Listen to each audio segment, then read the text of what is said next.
Day one of the Upwork mentorship series. My name is Jessica Mara. I am a full-time Upwork freelancer. I have been doing this a little over 18 months. I've been working on Upwork as a freelancer, and I am also a professional product manager. That's my specialization on the platform. So I decided to create a couple of videos to help people. So these are series. I would encourage you to watch the rest of the videos so that you are able to learn the basics of freelancing and become successful on the platform. So today, in this video, we are going to look at three things. All right. And this is basically an introductory to Upwork. All right. So the first thing that we are going to talk about is we are going to define what is freelancing. All right, what is it like? Maybe we have some, I know some of you guys already know what it is. For new people, it is important that you understand what freelancing is. And then next, we are going to talk about the psychology of the platform. This might be something new to you, but I'm going to talk about what's the psychology of the client and also what is the psychology of a freelancer. How do we think about the platform? So I will be going into a little bit more details in those concepts. So what is freelancing, guys? Let's discuss this. It's important that you understand what is freelancing. So freelancing, for me, in my opinion, I'm not using an academic definition here. I'm using my own definition here. All right. Freelancing is a value exchange agreement between you and a client. All right. So you as a freelancer or someone who is working as a consultant, you can be a consultant. So you have a value that you're providing, and also you want to provide that value to a client. So you come to an agreement to exchange value. So the definition, why do I decide to define freelancing as a value exchange agreement or a value exchange mechanism? Why? Because if I am a freelancer, I have skills, right? I am skilled or I have expertise in a particular field. And I know and I'm confident that I will be able to provide those skill sets, or I want to provide my expertise to a client, and the client is willing to pay me for that expertise. Now, I did not say the client is paying me for the time. I said the client is going to pay me for my expertise. So this is why. So when you are working a 9 to 5 job, you are being paid. Sometimes you are paid for the time that you spent at work, right? So whether you are actually providing value or not, as long as you are going to work, you are following the rules, you will be paid for your time. Of course, there are some other 9 to 5 jobs that actually pays you for your expertise. But freelancing, on the other hand, you are being paid for your expertise. You are not paid for your time. You are paid for your expertise. Although for some of these platforms, you actually track your time, right? Like you actually track your hourly rate and whatnot.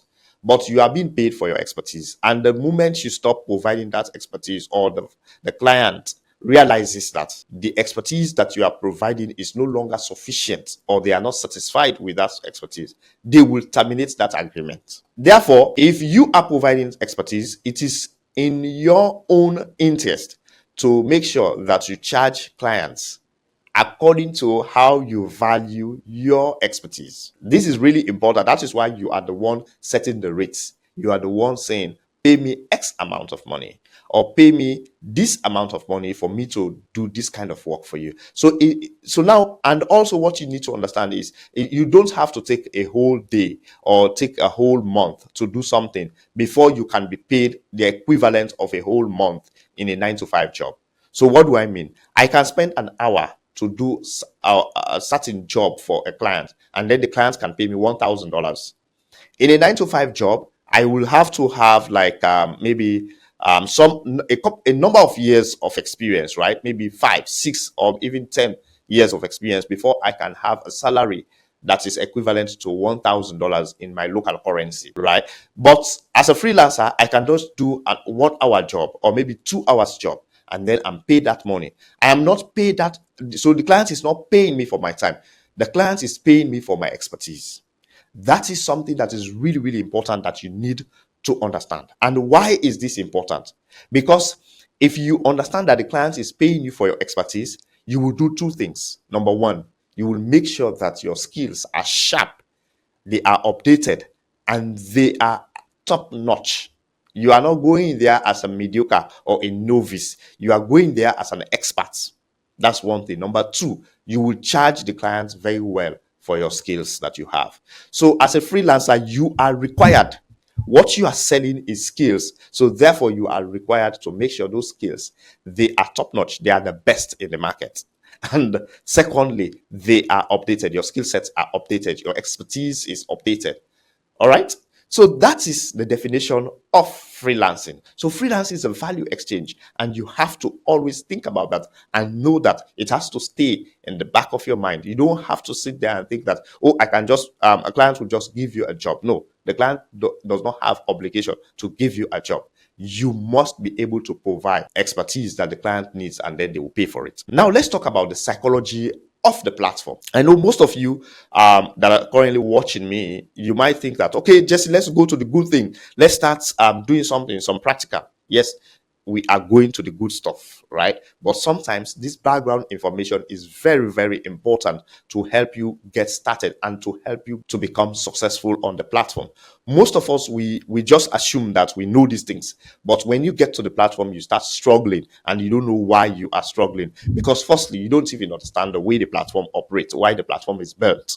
All right. So to understand the psychology of the Upwork platform, there are three things you have to understand. The platform is built for three kinds of users. All right. Number one is the freelancer.